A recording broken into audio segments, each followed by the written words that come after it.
How to link your bank account to Wealthsimple. Hi everyone, in this video I'll be showing you the ways to link your bank account to Wealthsimple.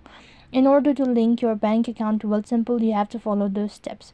First of all, you need to make sure that your device is connected to an internet service, and then to begin with, go ahead and log into your Wealthsimple account. In my case, I'm using a web browser. Either way, the procedure is going to remain the same. So while you're on this page, go ahead and tap the try bar icon from the top right, and then go to settings.